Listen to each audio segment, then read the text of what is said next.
Support for Design Matters Media is provided by Wix.com, which puts the creative power of building dynamic websites back into the hands of designers. As anyone who has spent time in a WYSIWYG platform knows, what you see isn't necessarily always what you get. On the flip side, for some, it's far too easy to get lost in code and lose the forest for the trees. Wix.com allows you to find your own personal sweet spot and take control of your site with their drag-and-drop editor, hundreds of advanced design features such as Retina-ready image galleries, custom font sets, HD video, and parallax scrolling effects, and even serverless, hassle-free coding for robust websites and applications. With Wix.com, you have total control of your web design like never before. So join Wix's brilliant community of designers, artists, and creatives at large around the world for free. And ask yourself, what will you create today? This is Design Matters with Debbie Millman from DesignObserver.com. For 14 years now, Debbie Millman has been talking with designers and other creative types about what they do, how they got to be who they are, and what they're thinking about. On this podcast, Debbie Millman talks with journalist Anand Giridharadas about his career, about a divided America, and about tech monopolies. It is insane the power they have. It is nothing like, to me, it is 1,000-fold the seriousness of any of the other monopolies that we have broken up in this country. Here's Debbie Millman. About 13 years ago, Anand Giridharadas was working for McKinsey & Company in Mumbai, India. But then he moved out of business consulting into writing and journalism and hasn't looked back since. He started writing for the International Herald Tribune and the New York Times and became columnist for both. He's also written 2 books, including The True American, Murder and Mercy in Texas, about a Muslim immigrant's efforts to keep the state from executing the white supremacist who tried to kill him. His latest book, Winners Take All, The Elite Charade of Changing the World, is coming out later this year. Anand Giridharadas, welcome to Design Matters. Thank you for having me. My pleasure. Now, given all of your major accomplishments, how do you feel about New York Magazine recently including you in an article titled, The Golden Era of Male Hair? Yeah, I mean, obviously, as a writer, you're hoping for that Pulitzer or that National Book Award or that Nobel.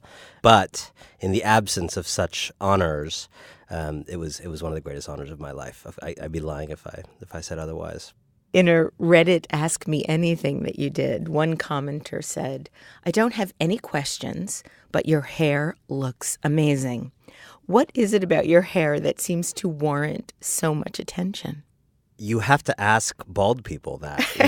I think one of the things that happens is my hair is very polarizing, like everything in America today. So when I go on television, there are people who say nice things about it. And then there's a lot of people who I suspect are follically challenged men in their basement somewhere who voted for Donald Trump and don't want me in America anyway, and for whom my hair is like the ultimate offense, and they just kind of want to deport it. So I get a lot of hate mail. Also, probably way more than the love mail. Specifically, really? Yeah, like your hair needs to go back to its country, that kind of thing. But, the trolls are getting more creative. Go back to your country is so unimaginative. I think telling someone's hair to go back to its country, it's interesting hate. Does it hurt your feelings? No, I've learned things from my trolls. I mean, I'm not going to repeat them here, but I would say 1 out of every 10 things trolls tell you is actually useful information. Can you give us one example? Yes. So I go on MSNBC a lot, where I'm a political analyst, and often after an appearance, people will give you, these horrible, horrible comments on your appearance, and it's terrible. Who are these people who actually? Why do they bother to watch? Like right before going to work, they're like, let me just make a couple mean tweets about someone's appearance. But 1 out of every 10 of those is like there's kind of like a useful sartorial tip in there, so one guy was like, with that shirt and that suit, this guy has no neck. I was like, that's pretty mean. I started looking at the pictures. I was like, I have a shorter than average neck. I'm not ashamed to say. I have to look at your neck. Yeah, it's a little. It's a little. It's probably 40th percentile. And so I asked a friend of mine. Simple. Just wear t-shirts with your suit jackets. I tried that. Looked a little better, so I do that sometimes. I was like, thank you, troll. My wife is never going to tell me the truth about my neck length. Well, she probably likes the way your neck She may not. I don't know. But, sometimes you just have to go on TV and endure the wrath of Trump voters to find out important truths about your body. Your father traveled to the United States from India with $7 in his pocket, and you've written about how the first thing you ever learned about India was that your parents had chosen to leave it. You go on to state that the country was lost to you in America, and you had to reassemble it in your mind from fragments of anecdotes. What did you think of India before you visited it? I visited it from a pretty young age before I could really think. So those two processes were kind of in parallel. But the reality that I think a lot of immigrant families, second-generation people like me, don't talk about so openly is you have this relationship to the old country, the homeland, back home, whatever people call it. But the founding story of that other place is that the people you love the most, the people to whom you're most attached in childhood, voted to get out of that place with their feet. And so I think the honest account of the kind of my founding story with India is it's a story of exit. An exit for some reason, because these are people you respect who obviously made a wise decision. And then when I would visit as a child, there were a lot of things that confirmed. I mean, I had a good time, but there were a lot of things that confirmed and built on this storyline of this is a place worth leaving.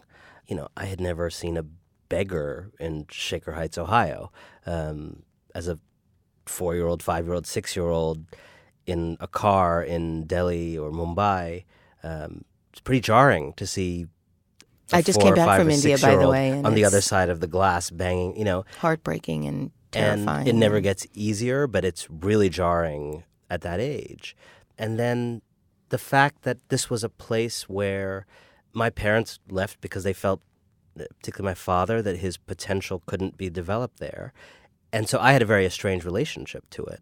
But I think one of the funny things about wanting to be a writer is, and I got some very good advice along the way from a mentor of mine, Jill Abramson, that you kind of run towards things that make you uncomfortable, and that makes more interesting writing than staying close to home. And so eventually that kind of relationship that began with that negative storyline was the reason for going there. And then going there transformed the story. Your father would eventually graduate from Harvard, and you've written that it was not long before my mother was backing a red Oldsmobile larger than many Indian dwellings down an icy driveway in suburban Shaker Heights, Ohio, not long before my father, with his Indian accent, was counseling the executives of America's leading companies. They discovered new music that was not their own music, new food not their own food. They took up new styles of dressing. They soaked in the world. How did they describe their adaptation to this wildly different culture to you, or did they at all? It was all stories. We're a family that, blissfully in the age before texting and Instagramming, we just talked a lot. We talked with love. We talked in conflict. There's a lot of invariably conflict when, frankly, parents are from one place and the kids are from another place, and you literally have two countries in a house. You wrote about how you would sometimes have more authentic Indian food for dinner, and sometimes you'd have spaghetti. Yeah. The India that I, in a way, carried in my mind when I actually ended up moving there at 21, the India in my mind was not a monolith. It was just this kind of collage of all these little stories and the little meanings that either I attributed to them or that my parents had kind of squeezed from them. Stories of all kinds. Stories about the superiority in some ways of Indian culture, the sense of family, the sense that, over there people respect their elders, over there people are close. My mom used to always say this thing, still says it, in America no one will ever pop over unannounced for tea at 5 p.m. And she says it with this real sense of mourning. The reality is my mom is quite busy at 5 p.m. on most days, not necessarily available to be popped in on for tea, which is also what America does to you. And then there were the stories about all the things my mom was not allowed to do because she was a woman, and the fact that she couldn't go to a movie theater with this person or that person because people might see and think that she was a fast girl or a loose girl. And so stories of things, of repressions and of stagnation that justified our life where it was now. And that's very important.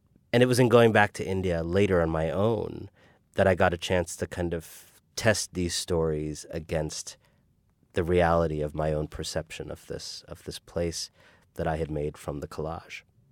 Despite the idyllic setting that you've written about, and you describe the town you grew up in as a sprawling neighborhood of brick and Tudor houses set on vast yards with the duck-strewn ponds, meandering lanes, and ample sidewalks that had lured millions of Americans into suburbia. But you said this on The Daily Show in 2011. As a child, the only thing you don't want to be is different from people, and you felt different. How did that shape you?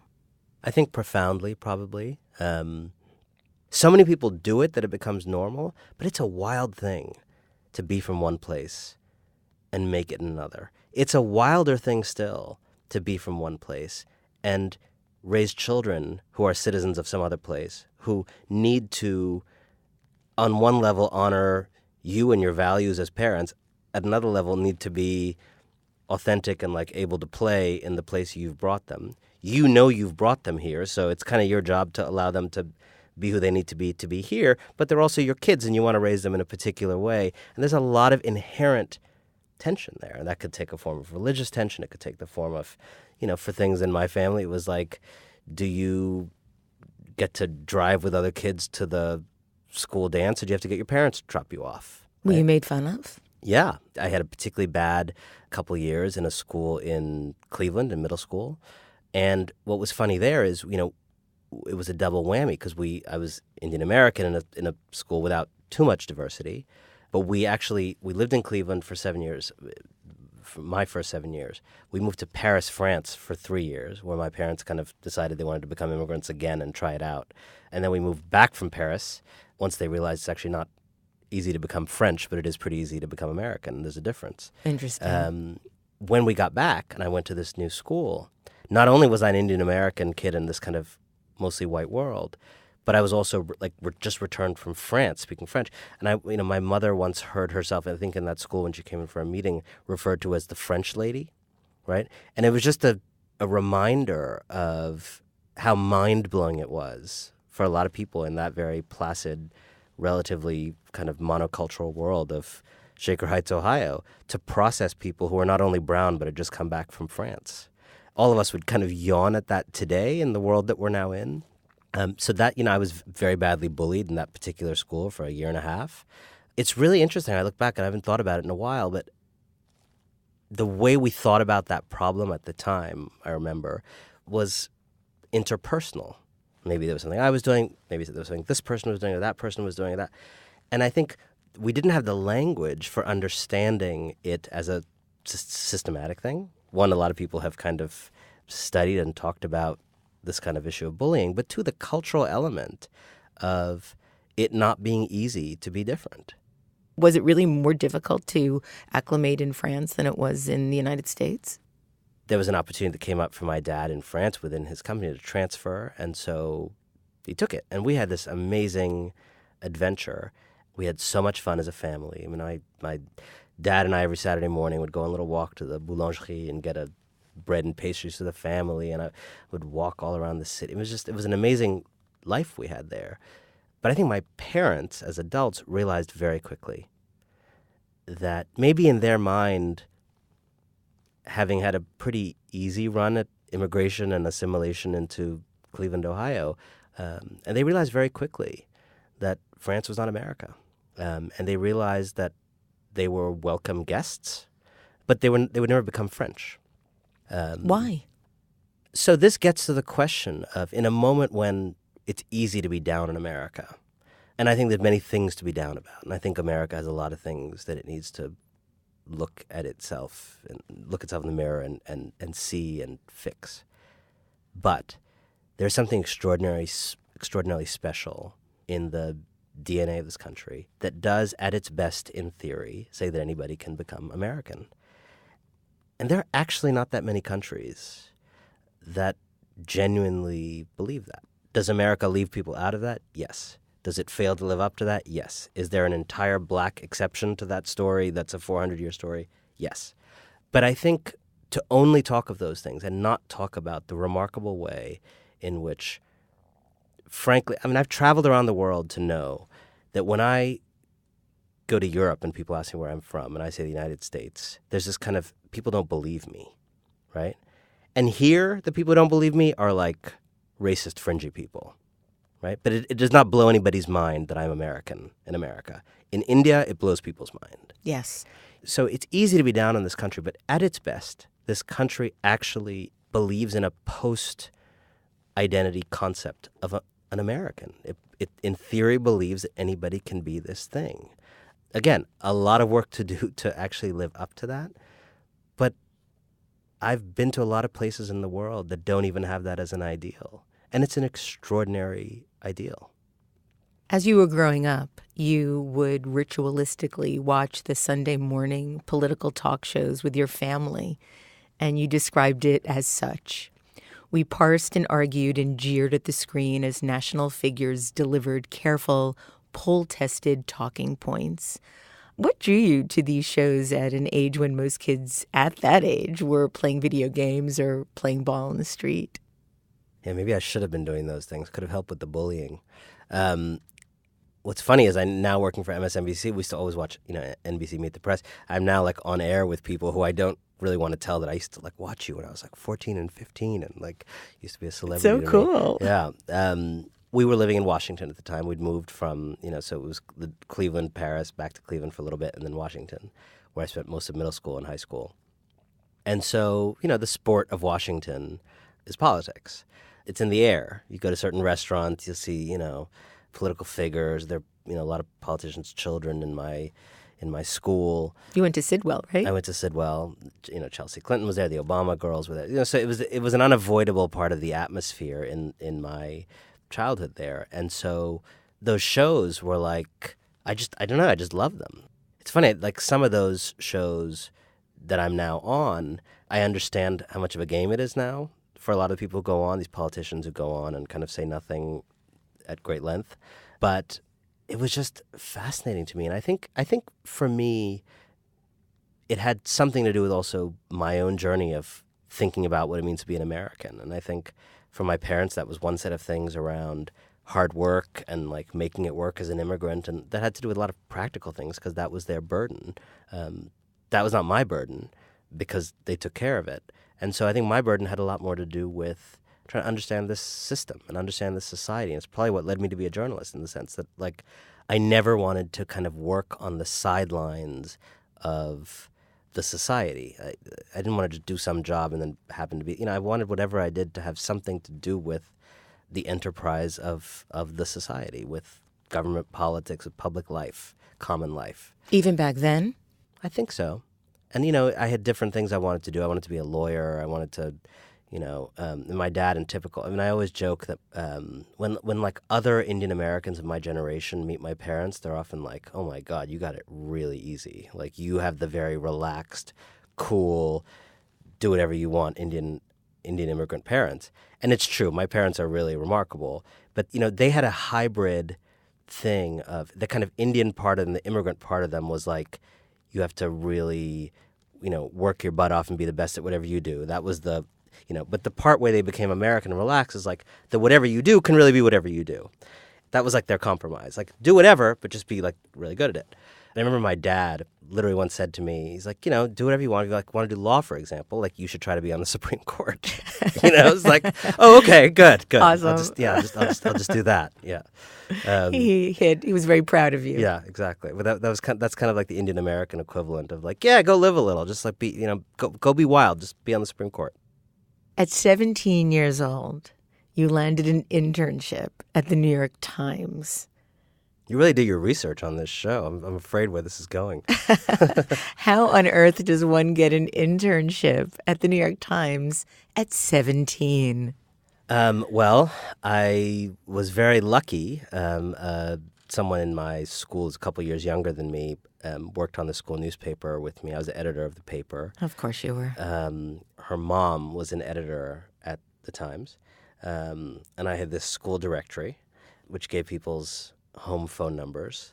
And this was an editor in Washington named Jill Abramson, who would, of course, go on to edit the New York Times many years later. And I called the home number.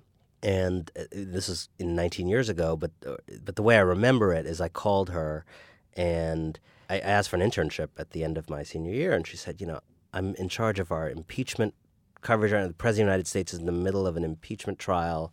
It's a little overwhelming here. And I called again, and she was like, thanks for the persistence, but it's like, and that was that, so I didn't call. And then, as I remember it, shortly after Clinton was acquitted in the Senate, I get this call, like a few months later, and it was sort of like, sorry if I, didn't have time before, brushed you off.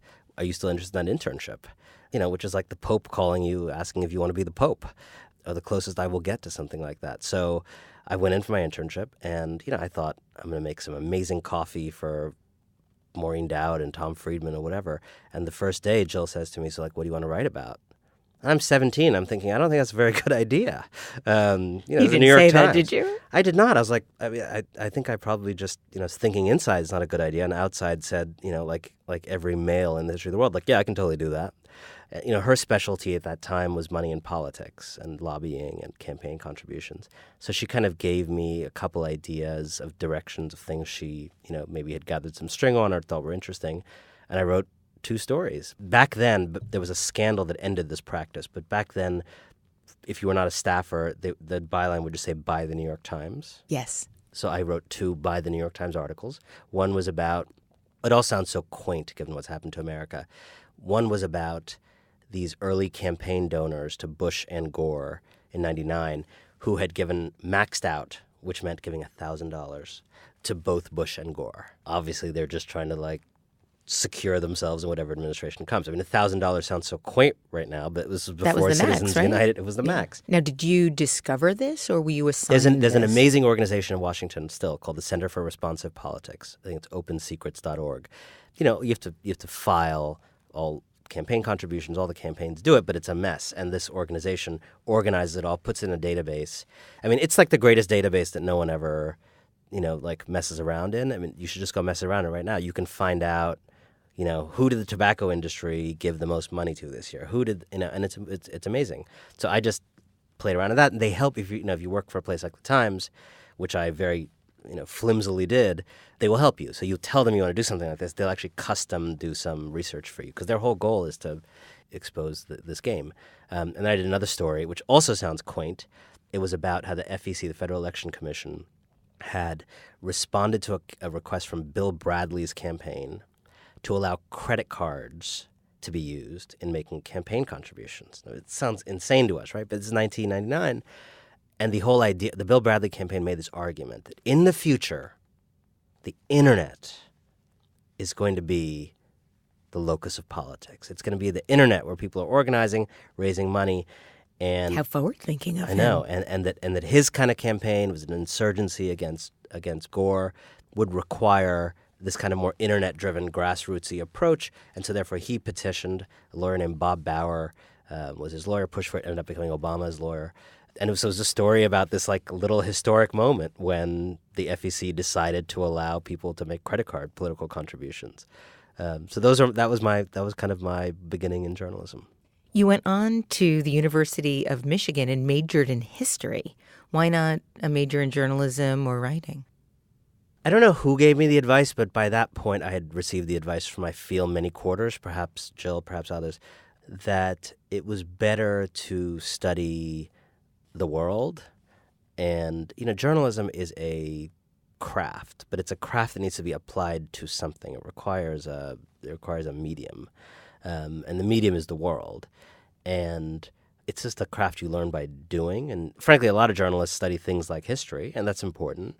There's probably no better way to figure out the backstory of how we got right here by definition. But it's really important to have journalists who understand economics. It's really important to have journalists who know how to read a balance sheet, an income statement, which I don't. It's really important to have journalists who understand the world of art and design and are not just, showing up and saying what they think. So it felt to me, and I'd absorbed this idea that it was important to really ground yourself in some kind of deeper discipline and then learn the craft on the side through work. You went on to also study at Oxford University and Harvard University. What did you study there?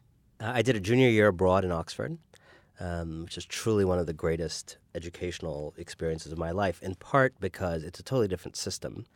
You have 1 or 2 tutorials per week. So my week would consist of the following. A 1-hour meeting with a professor in which I would defend a 10, 15, 20-page paper that I'd written for that week. They would ask a question. I remember this great teacher, David Priestland, who's still there. One of his questions was like, okay, what was Marx's theory, next week, what was Marx's theory of what would happen after the revolution and how plausible is it? That's it. That's the question. Now you go away, you got a week. There's so many libraries at Oxford. I'd go around on my bicycle to this library, that library, take home 10 or 12 or 15 books, write a 15 to 20-page paper, slip it under the door of the professor the night before, and then go in and talk about it for an hour, repeat and rinse. So you had to defend your ideas. To defend your ideas. I don't think for me it would have been a great way to start my college education, but having done a couple of years of the lectures and grounding and basics, it's just such an extraordinary way to get to that next level. And I think it's one of the things that year I was very clear that I wanted to be a writer, because it's just, what a thing to read books and then write something and then get to talk about them. What did you do at Harvard? So after I went to India before that. So I moved to India right after college, had a kind of brief misbegotten year trying to work in business. Oh, I want to talk about that misbegotten year. Yeah, let's do it. And then you'll tell us why you went to Harvard. You want to tell us first? Well, no, why don't we do that in order? Okay, good. So you got a job at McKinsey, but before you got the job at McKinsey, you had a hard time finding a job as a writer. Now, given your experience as an intern at the New York Times at 17, why was it so hard for you to find a job as a writer? I always joke with my sister. I mean, I applied for some other internship at the New York Times, I think, while I was on that internship, and I got rejected. And I said, I must be the only person who gets rejected from an internship while they're in an internship at that same place. I mean, this is a very interesting thing, particularly as we talk about diversity in journalism and new voices. Journalism historically has not been a profession that recruits. There's very little thinking about drawing people in, developing them. Who are people? What's the 20-year view on this person's career? And maybe that was different 20 years ago, but I also came of age and was entering this profession in this moment of disaggregation and internet and the advertising business dying and this kind of depressive era in media. And what was just fascinating to me is I kind of managed to have this career that was reasonably good without having ever really anybody have a bigger conversation about what do you want to do next? What are your goals? Just things that are normal in any other business. It's all just feels often very happenstancy. There's just not an easy, all of which is to say, when you're 21 years old, I had, compared to most people, a leg up in that I'd interned with the Times at 17. The following year, I'd done an internship that had a connection to the Times. It wasn't for the Times, but I ended up writing for a lot of New York Times-owned newspapers in the American South. It's hard to think of someone at 21 who had, a better leg up. Jill Abramson was a champion of mine. It was just really hard to get in there. And you have to kind of find this and it just wasn't, there was no place that you could go to, apply for jobs. Monster.com, right. So I tried this and that. I also, wanted to go to another country and eventually decided that country was India. And so I just said, I'm going to find some way to go to India. I'm going to actually make a priority of going to another country because I thought that would help me as a writer. And frankly, although it didn't end up being a phenomenal fit, the only kind of enterprise in the world that doesn't care what you studied or who you are that's willing to like take you and put you anywhere is consulting. So I became, I followed my father's footsteps. Although his were illustrious and he had a great career, I followed them and kind of besmirched my own name, but made an attempt at it for a year. So you went to McKinsey, which, for those that might not know, it's sort of the Harvard of business consulting firms. It's the best, or one of the best.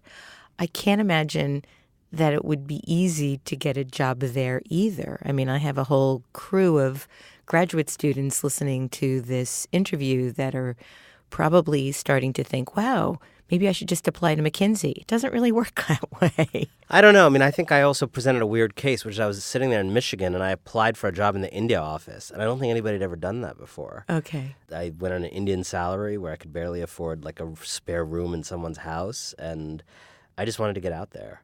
I think when I did get out there, I was the first like entry-level person not from India, not raised and educated in India.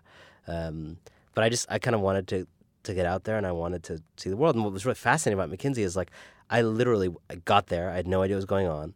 I get this apartment. Some guy, contact of a family friend arrives in my apartment with like a briefcase of tax-free cell phones. I get my cell phone and I'm a few weeks later advising some pharmaceutical company on like their leadership development pipeline.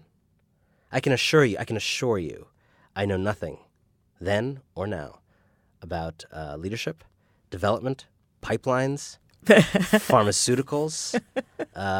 What else do I not know about? Anything involved in that situation, I knew nothing about. And I mean, there are definitely people in that business who know a lot about the worlds they're in, but I was not one of them. And what's amazing is like people still listen to you. And it was actually kind of this terrifying thing to me. Maybe this is just my own self-justification, but I really think the writing world is different. Like I really think there's no tolerance for people who don't know what they're talking about, and it's just harder to hide in writing. But what is easy to conceal with a PowerPoint is kind of hard to conceal with a written paragraph. You described moving to India as the ultimate rebellion against your parents, moving to the country they had worked so damn hard to get out of. So not only did you move to the country they'd worked so damn hard to get out of, you went to work for the firm that your father was working at. What did your father think about all of this? A lot of my Indian American friends who I ended up making in India, because there were a bunch of us who kind of did what I did, almost all of their parents hated the fact that they'd moved to India. Almost all of their parents really did feel like they had annulled 30 years of hard work. My parents did not feel like that. And I think that's part of that progressive spirit that they really have that's different, frankly, from a lot of people. As I say in my book, like I think, understood my story as a continuation of their story, which was they were chasing the frontier of their future, and I was chasing the frontier of my future, and that happened to be their past. But they were very supportive. I thought I was leaving for 6 months or a year. I ended up staying 6 years. I wrote them a letter about a month or two after arriving, an impassioned, 3,000-word letter or something like that, explaining why I had made a horrible mistake. This was not a country I could live in. It was insupportable. I just had to get home. But I wanted them to think I wasn't flighty, and so I laid out my case. And it was kind of this funny thing, I think I remember their reaction on the phone was a little bit like, you don't have to explain this to us. Like, we left India too, But why did you want to leave? It was just hard. India's a hard place. And to be honest, though, I think the work angle matters a lot.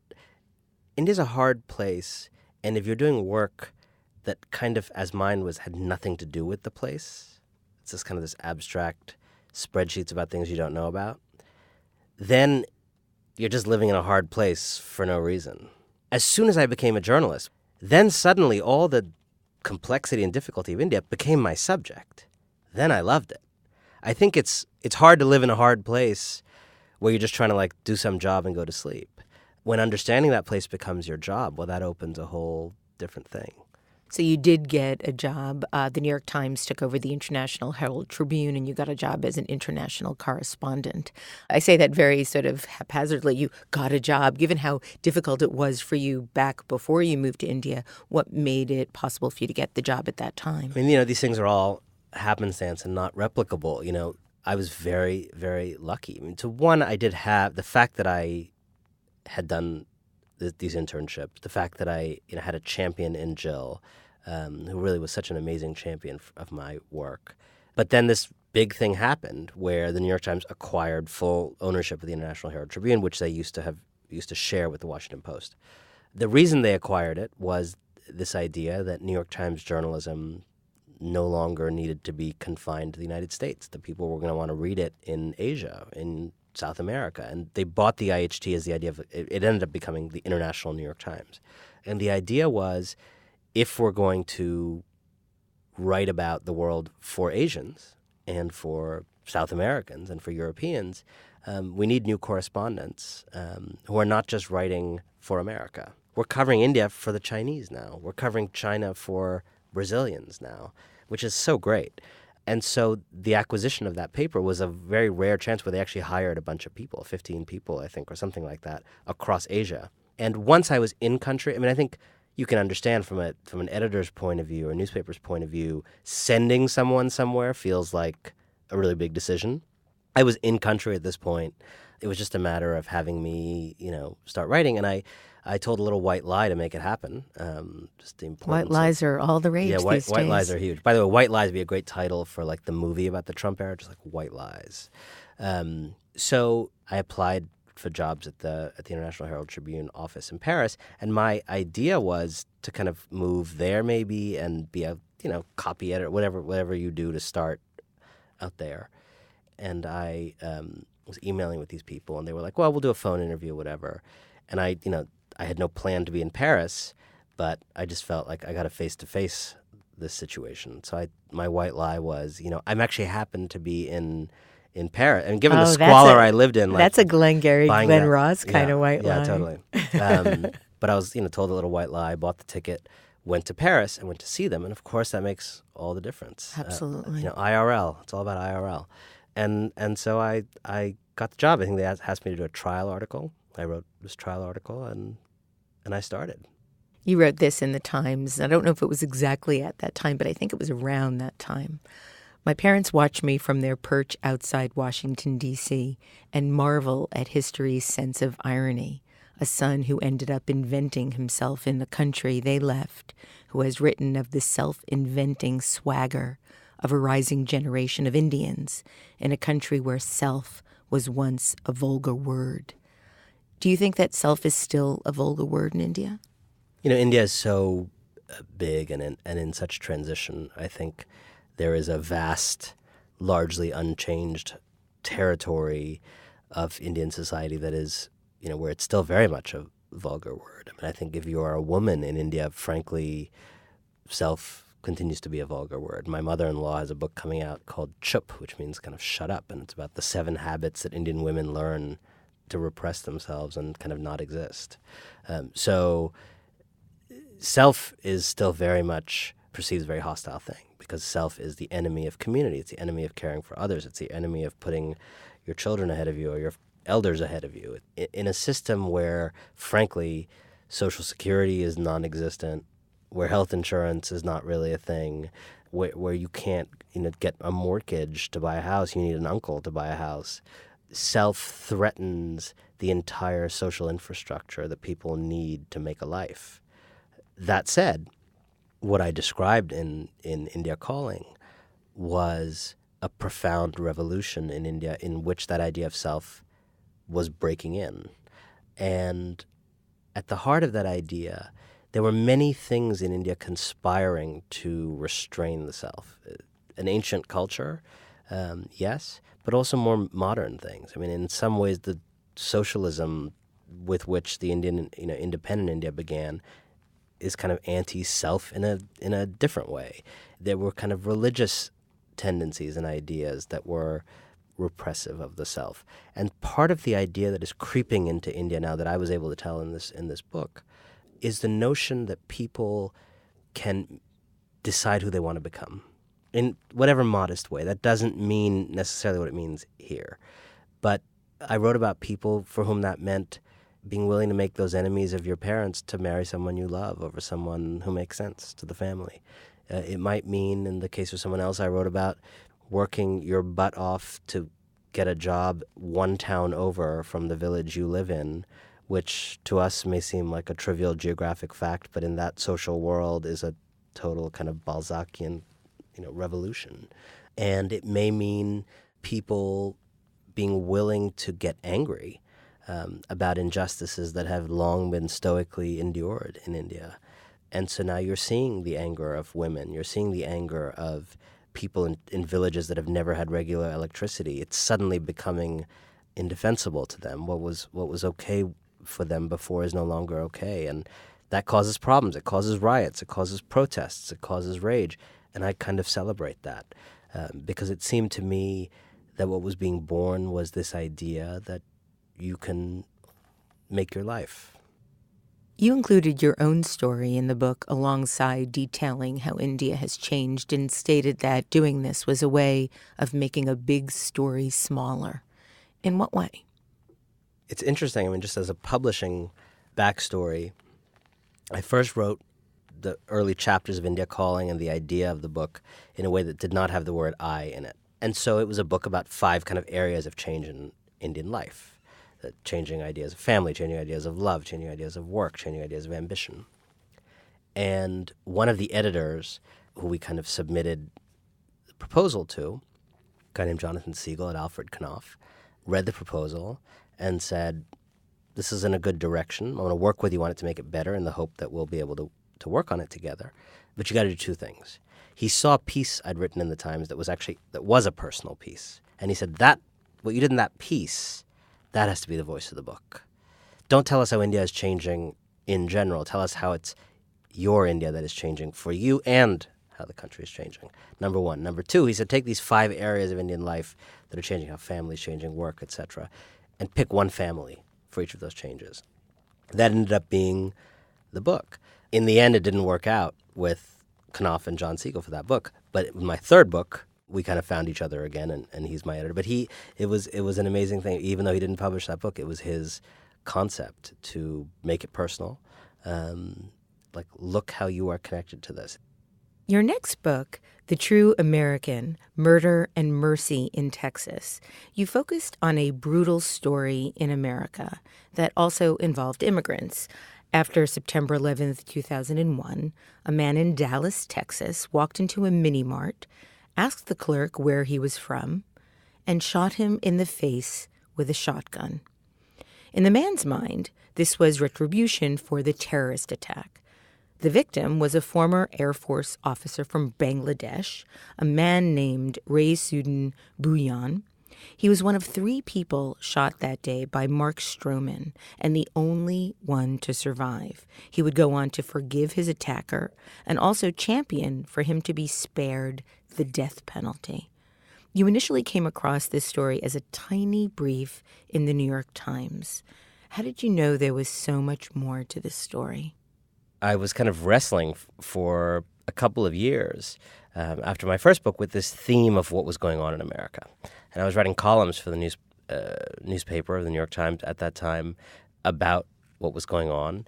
And my sense was at the time, this was right after the recession, with the country very much still in economic shambles for many, many people.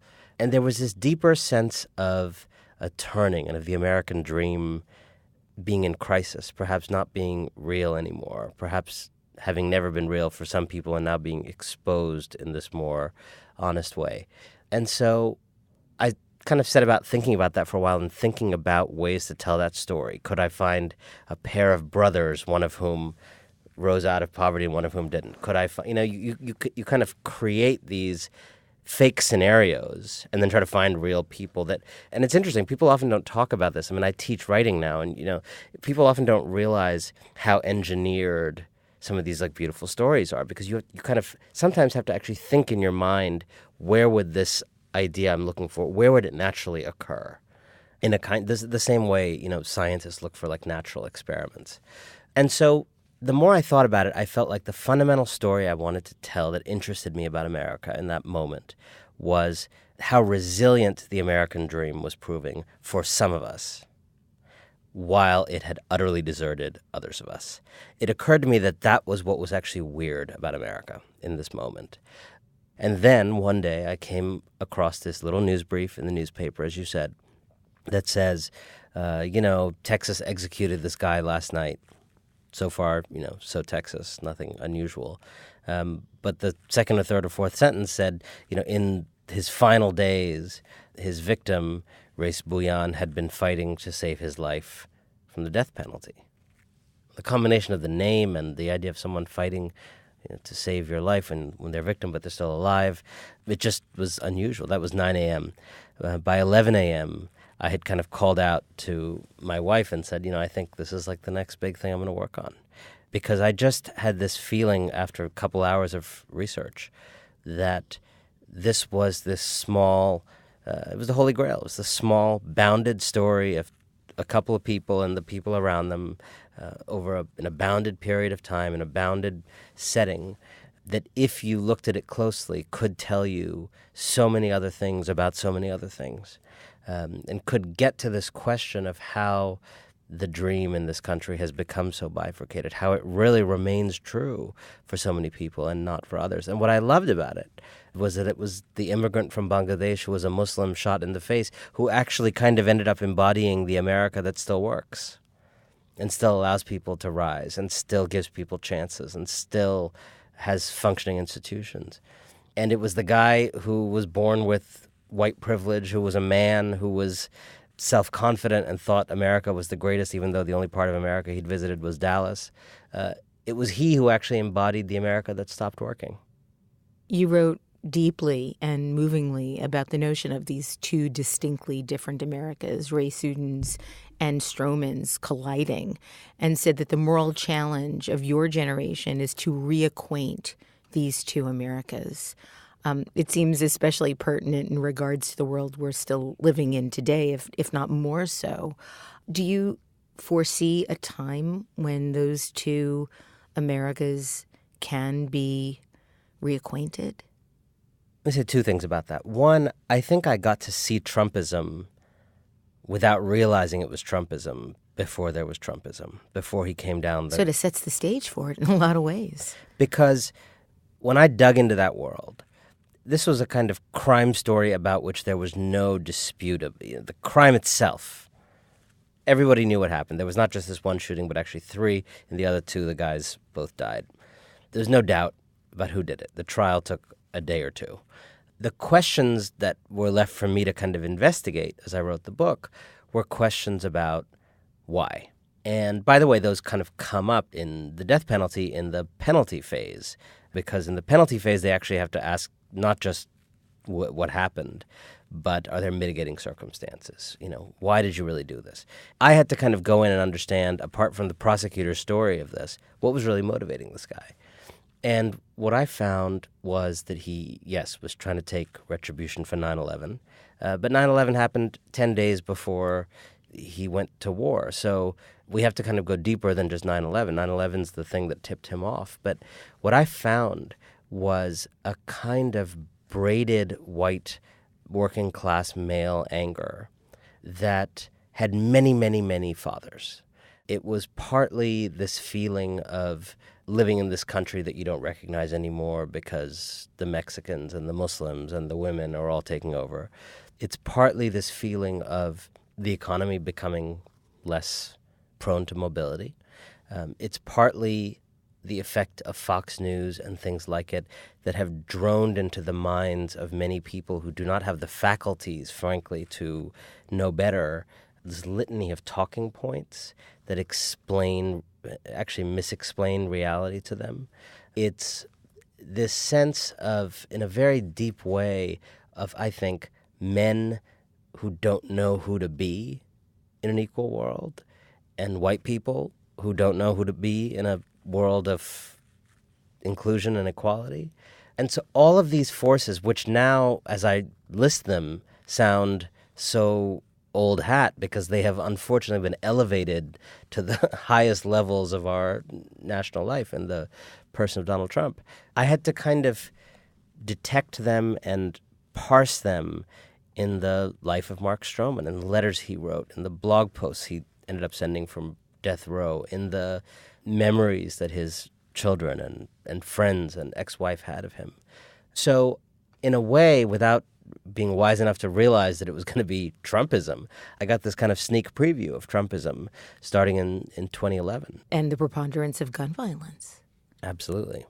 So in terms of, is there a prospect for the two Americas to be reacquainted? I think there absolutely is. I mean, I'm betting my life on it because I just don't think there's another choice. But I think it's going to be really hard. And I think there's a failure to understand on both sides of this question is what a hard thing we are attempting to do as a country. And I think Mark Stroman's life and the backlash gives us some clues. It's easy to make this about there being some racist people in Alabama. It's easy to make this about people not liking Barack Obama because they didn't like having a black president. It's easy to make this about, inequality. I actually think this is so much deeper. This country for 400 years has essentially been a country run and ruled by white men. And in a relatively rapid burst of history, that is ending, right? It's not ended yet. In some domains, it's ending faster than others. In some, it may never end. It may be slower than we think. We don't know. But, although all of us may be impatient for it to end, if you take a different historical view, this is actually happening incredibly fast. Our language, the language you and I use, are terms we may not have known 5 years ago. For example? White privilege. How much were you talking about white privilege 5 years ago? Right? Some people in academia were talking about it, right? How much were we talking about people being cis 5 years ago? Yeah. How many people knew that word 5 years ago? Or how to pronounce it. Right. People very affected by that were talking about it 5 years ago. How many people knew that who were not affected by it or didn't think they were affected by it 5 years ago? So there's this rapid shift in our self-understanding as a country. Who we are, who belongs, who is us, who is American, who is not American. Demographically, we're going to become this majority-minority country.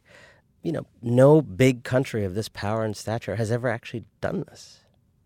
America, I say in the book, in The True American, is kind of passing into new hands. And so I say that with kind of two messages. I think the message that the people who don't like this need to understand is this is happening. This is happening. The train is moving. This new America is coming.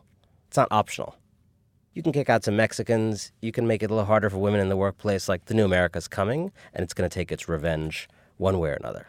It's a question of when. I think what people on my side of it, who love the new America and can't wait for it to come fast enough, need to understand is that, the new America's coming, but it's going to be really, really hard for so many people to understand who they are in the new world, that even if they are wrong, even if they don't deserve to be handheld into the new reality, even if you may feel that they've been fussed over too long and don't deserve to be fussed over as equality finally comes, we need to tend to those people who do not understand who they will be on the other side of the mountain. Because if we don't, the next 40 years are going to be brutal. And you're going to have a lot more Mark Stromans, and you're going to have a lot more Donald Trumps, and you're going to have a lot more rage, you're going to have a lot more Fox News. All of these things are symptoms of a disease that I think we sometimes don't see, which is that this country is changing so fast, so quickly, so precipitously and fundamentally that it terrifies people. Toni Morrison has this great line, what difference do it make if the thing you're afraid of is real or not? What matters is that we have an unsustainably high number of people who don't know who they're supposed to be in the country that's coming. And I think it is all of our problem to fix this and figure it out. That seems to be part of why Ray Sudin sued the state of Texas to try and stop Stroman's execution. He first stated that his religious beliefs as a Muslim required him to forgive the man. the courts denied his request and Mark Stroman was executed in 2011. But in your TED Talk about the incident, you stated Ray Sudan's mercy was inspired not only by faith. A newly minted American citizen, he had come to believe that Stroman was the product of a hurting America that couldn't just be lethally injected away. So where do we go from here? How do we bridge this gap? It's more than even reacquainting each other. It's about moving forward together. And that seems a gargantuan task. The other day I was talking to a psychologist who's a big leader in psychology and relationships and couples therapy. He's become very anguished by what's happening in the country. And he used this phrase that really struck me. He said, we have to make sure we prevent a civic divorce. We're at risk of a civic divorce. I worry that we're at the risk of a civil war. But civil war may sound I think you can have a civic divorce even if there are no guns in the streets and tanks. So to continue with his metaphor, I think we need a kind of couples therapy for the nation. Let's get Esther Perel on the case. Right, exactly. So, one thing I've been thinking about is, in any kind of relationship reckoning like that, there's a real effort to ask people to just try to go a little bit beneath what the other side is saying explicitly, to kind of understand their need, understand the fear behind the thing they're saying. I think for a lot of folks on the right and the kind of Trumpers and those who, want to make America great again, et cetera, the big thing I would ask them is to think about every time they see, there go those young students protesting on campus, some speaker. There goes people really worried about bathroom signs. Or when they think, frankly, that the Me Too movement is illiberal, is kind of scalping people that don't deserve to... Overreacting. Right. What I would urge them is to understand what's going on beneath what they're observing. And I think if they did that, what they might find is that for all of their belief in kind of what I call great America versus woke America, for all the belief in great America, in the American dream being amazing and the values and freedoms of this country being amazing, what a lot of these disparate signs that they may detect, what people are telling them is that actually those freedoms and values have not been evenly distributed. They haven't actually been extended to everybody. That a lot of people walk into a lot of rooms feeling unwelcome. And so what I would say to people in kind of great America is understand that all these people complaining about something, protesting something, walking out on something, building a movement around something, are actually giving you an opportunity to make America what you think it is, right? They're pointing out bugs that you can fix. They're pointing out ways in which the story you are very desperately clinging to about your country can be made more true. I think the same goes for what I would call woke America on the left. It's hard to look past a lot of what woke America gets thrown in its face. It's hard to look past the anger. It's hard to look past the racism. I mean, I can't go on TV without being told on Twitter to go back to my country, which is Cleveland, Ohio. There's an incredible amount of degradation and abuse of women in online and offline spaces, as we know. And so it's hard to ask woke America to push past that or do anything but resist that. And yet I kind of fear that if resisting these things and avoiding them and being safe, keeping yourself safe from them, is the only posture of woke America, is the only focus, then you are fighting the battle without making an effort to win the war. Because I think the only durable safety for people in woke America is to persuade, not simply to resist these threats. In your 2016 TED Talk, A Letter to All Who Have Lost in This Era, you wrote a letter about the haves and the have-nots. You wrote a letter that is very much addressing the people that have so much more than most.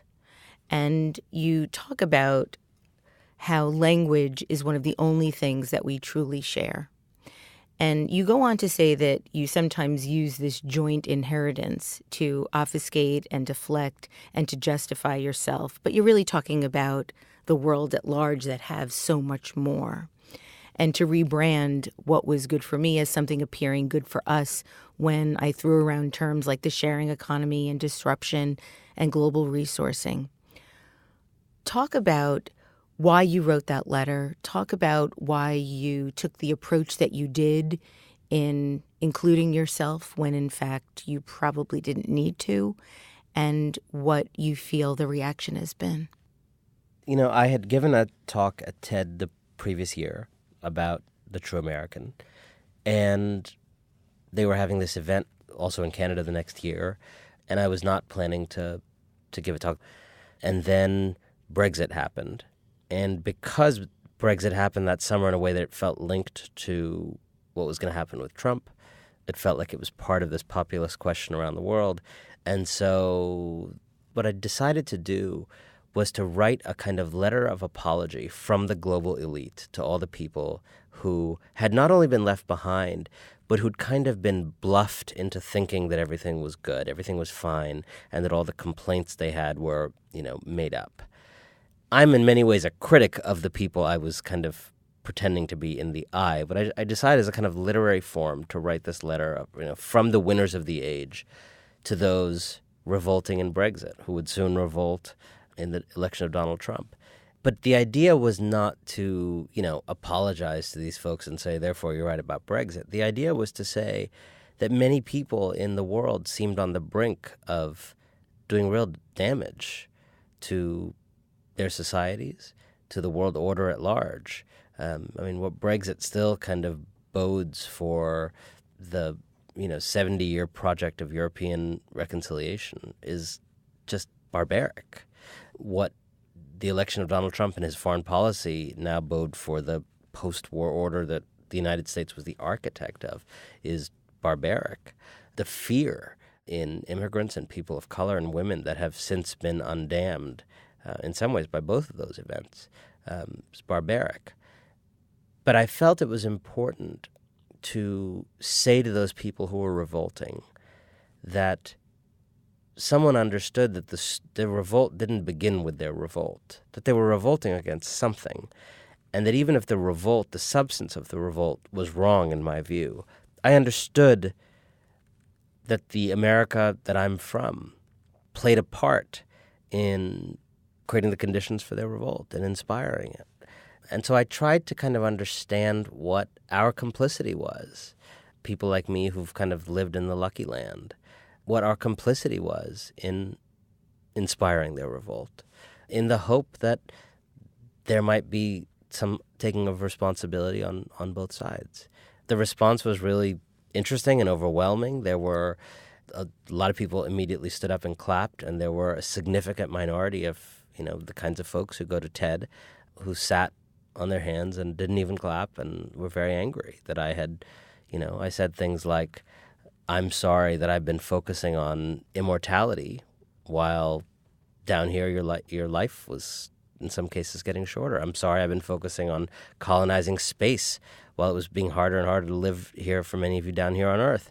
And, people didn't like that message because they like their little venture capital life extension programs and their little, moon conquest plans. They don't really care about the state of people around them. But it's been an amazing thing. I'll share a story with you. A few months ago, I was in Mexico with some friends, and over the course of a weekend, we were taking time to different meals to talk about each person's life and things on their mind and struggles. And I was in between these books and thinking about what do I do next, and often having these kind of moments of, is anything I'm doing really connecting with anybody? Does any of it really matter? And we're sitting there, and on this street in Mexico City, and this man walks by with his little son, and he's points at me, and he says, "A letter to all who have lost in this era." And I was like, yeah. and he's looked at his little 10-year-old son or whatever, and he was like, this is remember that TED Talk I showed you about all who have lost in this era? And it was just this most surreal, weird moment. And it just, this kind of, you realize that you have no idea where you're reaching people or how you're reaching them or who's being reached. And I'm often not reaching the people I wish I was reaching, but maybe I'm reaching some other people that I never imagined I was reaching. You've been very outspoken with your opinions about Facebook and have this tweet pinned to your Twitter profile. Mark Zuckerberg will go down in history as a tragic figure and one befitting an age of billionaire savior delusions. He claimed to change the world even as he maimed his country. He pledged to rid the world of diseases while ignoring the disease he was spreading. Tell me a little bit more about why you feel this way. I have spent the last couple of years after The True American working on a new book, and it's not out yet, but it's called Winners Take All, and it's trying to understand the following paradox. We live in this extraordinary age of rich and powerful people trying to, quote-unquote, make a difference, change the world, give back. By raw numbers, we live in the most philanthropic time in the history of the world. If you are a rich person and you're not regularly talking about giving back, you are an outlier today. That said, America is more unequal than it's been in 100 years. Half of Americans have essentially, on average, not gotten a raise since 1979. 1% of the planet now owns 50% of the wealth, and 10% owns 90% of the wealth. So we have this paradox of an enormous amount of elite concern and the reality of a system that is as cruel as we've seen in a long time, that siphons almost all the gains of progress up to the very few. And you and I know this because we live in New York, and we know these people. And what I tried to understand is, what is the connection? If all these people are helping, why is the system so bad? And what I started to understand was that this claim of changing the world, and sometimes even the well-meaning intention and activity of attempting to change the world done by winners, is actually a critical part of keeping the world the same. These billionaire saviors, those who insist that they must not only try to help, but kind of lead the effort to promote greater equality from their perches atop the distribution of power, often insist on changing the world in ways that protect their own privileges, do not disturb the social order, do not risk anything that they hold dear. So they will do charter schools, but they won't equalize how public schools are funded in this country. They will do lean-in feminism, but they won't do the universal daycare that has been shown across Europe to be actually the thing that allows women to go back to work. They will support Goldman Sachs empowering 10,000 women through some CSR project, but they won't talk about Goldman Sachs costing many more women their homes through what it did in the financial crisis. And Mark Zuckerberg is this embodiment of the man who wears a hoodie, who never calls his company a company, always calls it a community, and always claims to be emancipating someone somewhere, beaming the internet across Africa, emancipating the people of India with free internet that was actually just an assault on net neutrality, using his power to claim that he's this liberator of mankind, while in fact he does business like Genghis Khan, while in fact he is wiping out much of the American media industry. Ask anybody who works in media in this country that's ever had a meeting with Facebook, where you try to negotiate advertising or negotiate, okay, how much would you pay us to put our content on your platform? It's a conversation with mafiosos. Why is this happening? Why is this? Because they're a monopoly. They're a monopoly. They're a monopoly on social. Google's a monopoly on search, right? And I'm sorry, Standard Oil and the steel companies and all that of 100 years ago, they were monopolies and they were all broken up, and AT&T. But, it was steel. Yeah, steel is important, but this is our mines. These are monopolies that have total control over like 1 billion or 2 mines at a time. These are companies that have declared that if they wanted to, they could probably tip election results. It is insane the power they have. It is nothing like, to me, it is 1,000-fold the seriousness of any of the other monopolies that we have broken up in this country. So you ask yourself, why aren't we treating it like monopolies? Why aren't young people who normally get agitated by gross abuses of power, why are they in fact just in love with these apps? Well, the reality is, first of all, many young people are turning away from Facebook, which is another thing. But I think the moral glow that some of these folks have acquired through this notion of changing the world has been one of the most brilliant strategies in history for companies to not be seen as companies, to rebrand themselves as liberators of man. It seems almost preposterous at this point that we were ever talking about, and I mean we as in the rhetorical we, not you and I, Mark Zuckerberg for president or Sheryl Sandberg for president, when in fact what they have willingly contributed to in terms of the situation that we find ourselves now in culturally is terrifying. And this is not a partisan point. You're absolutely right. It's Zuckerberg, it's Sheryl Sandberg, but it was also Bloomberg, the hankering that people had for Bloomberg to be president, the feeling that everybody had when that 5 minutes of Oprah wanting to be president. I mean, is Oprah a better person than Donald Trump? Yeah. Would she be an infinitely better president than Donald Trump? Yes. Would she possibly be a great president? Maybe. But I'm trying to point at something deeper, which is that why is it that there's something in our culture that now tells us that the feudal lords of our time are our caretakers, which is fundamentally a kind of medieval idea that human beings finally got rid of a couple hundred years ago. We finally understood that, like, Downton Abbey was not a model for a successful society, and we're kind of all going back to, like, wanting Lord Grantham to, be our president. And it's just a very weird, preposterous culture that I have tried to take a very gentle axe to in this new book. You started to talk about some of these ideas publicly at the Obama Foundation Summit last year. How did that speech come about?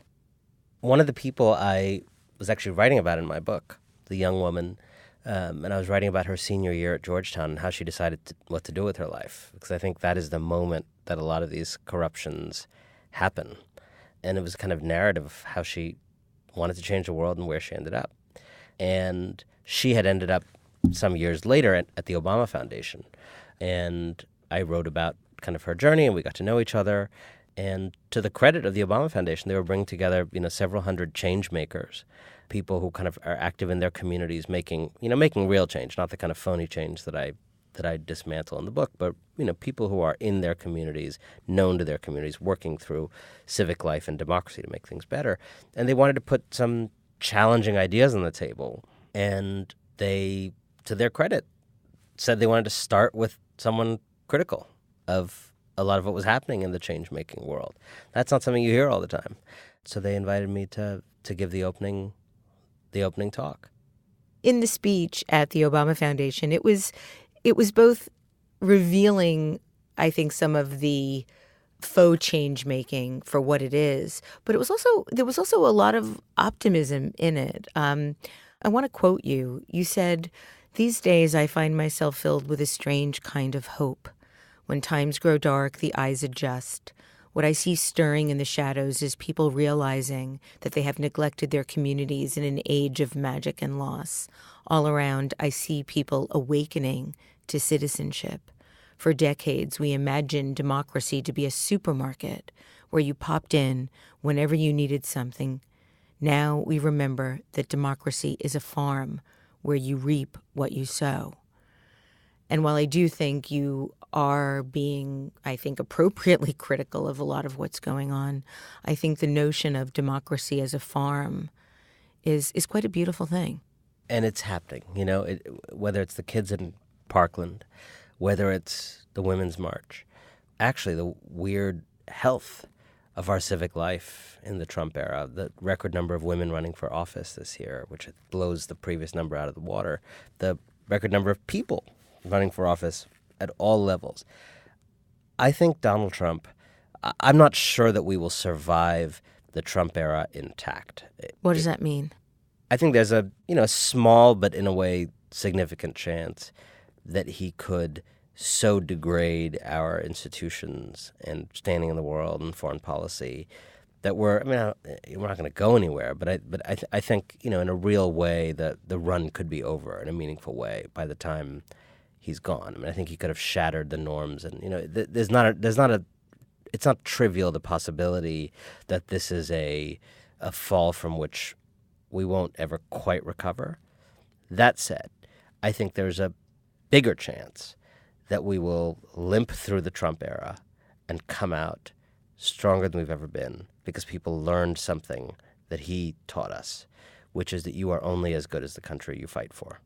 And you can't just go make money in the private sector and hope you have a great country. You can't just start a social enterprise doing some little program here and not worrying about the fundamental systems at work in your country. You can't just go create a charter school and not ask questions about what is the public system overall for everybody. You can't just go tell women to lean in and raise their hand more and ignore the structural injustices that hold women in their places.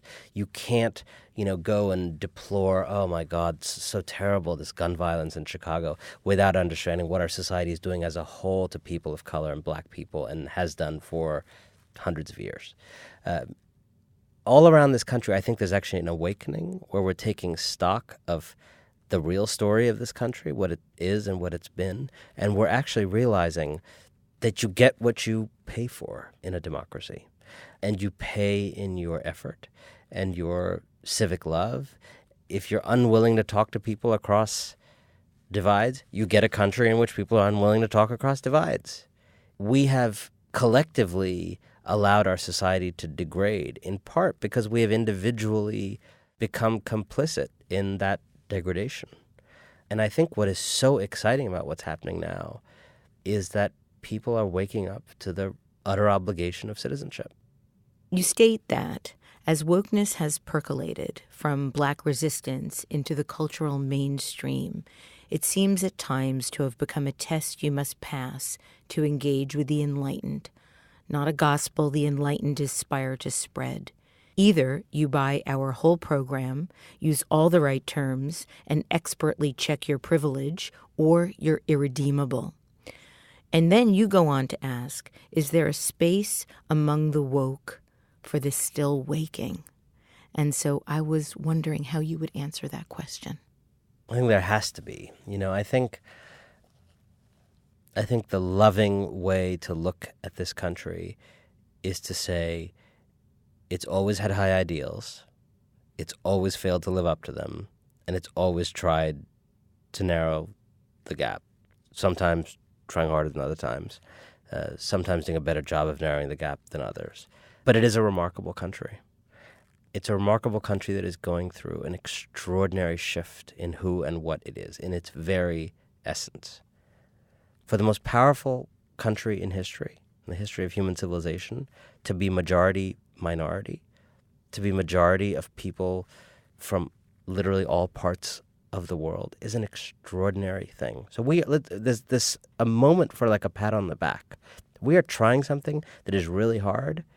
And by the way, no European country has had its Barack Obama. Let's be honest. Yeah, people have more generous social welfare and this and that. But we are, in many ways at the very forefront of an experiment about whether you can create a country in which people's heritage is secondary to their character. And as right and righteous as a goal I think that is, I have no illusions about how hard that is going to be, simply because it is hard for people to lose their certainties and lose their spot in line and lose their routines. I mean, people go nuts, when they have to take a different route to work. So imagine what this is going to invite in people. So when I said, is there space among the woke for the waking, I think those of us who want the new America to come need to understand that if we are a closed circle expecting people to show up woke, show up ready to sing and dance in this new country that's coming, it's going to be a small party. What I think is so essential that we do is figure out how those of us who want that day to come as fast as possible can tell the story in a way that brings people in, that brings in people who are a little scared of it, brings in people who don't know what cis means or white privilege is, or don't, feel comfortable talking about race, or don't think that they are in any way complicit in white supremacy because they don't really understand what it means when people say they are complicit in white supremacy. And when they feel that their neighborhood is not the place they understood it to be, we can say, you know what, that's not going to change, and you can't just get rid of the immigrants in your Walgreens because you feel uncomfortable. But I think we can also say, but I understand why you feel uncomfortable. And I refuse to change my immigration policy, but I understand why you feel uncomfortable. I think we can do a better job of making space for the people who are limping their way into this new America. In politics, small numbers matter a lot. If 5% of the people who voted for Donald Trump feel like, actually, you know what? No. That's a landslide the other way. Let's hope so. I have this last question for you. In 2014, you posted an image of your last book's dedication to your wife, Priya, and you wrote, "This won't be the last book I dedicate to Priya Parker, but it is the first. A book is a lot of wild rambling before it is actually a book. From the earliest days, Priya selflessly put aside whatever she was doing to listen to every word of this book out loud as I was writing it. Finish a page or two, read it to Priya. That was the ritual. It's impossible to imagine writing without her. Thank you forever, girl." Now, Priya has a new book that is coming out in May titled The Art of Gathering, How We Meet and Why It Matters. So my question is, did you do the same for her? I did. Good. I did. I have to after receiving such immense help, and we're kind of partners in crime in that way. We worked on both of these books, kind of sitting next to each other, and this year is the year of 2 books and a child. one new You had a baby, and an existing child. So you have a lot of wonderful things going on. We have Priya scheduled to be on the show as well, so we'll talk to her about her new book. I'm looking to hear what she has to say. Very soon. You should be hard on her. She, tough questions. Oh, absolutely. I'm going to get my big investigative hat on. And thank you so much. Thank you so much for being on the show. Thank you for helping us understand the state of the world a little bit better. Thank you. To find out more about Anand Giridharadas, go to anand.ly. This is the 14th year I've been doing Design Matters, and I'd like to thank you for listening. And remember, we can talk about making a difference, we can make a difference, or we can do both. I'm Debbie Millman, and I look forward to talking with you again soon. For more information about Design Matters or to subscribe to our newsletter, go to debbiemillman.com. If you love this podcast, please consider contributing to our new Drip Kickstarter community. Members get early access to the podcast, transcripts of every interview, invitations to live interviews, Q&A sessions with guests, and a brand new annual magazine. You can learn more about this at d.rip/Debbie-Millman.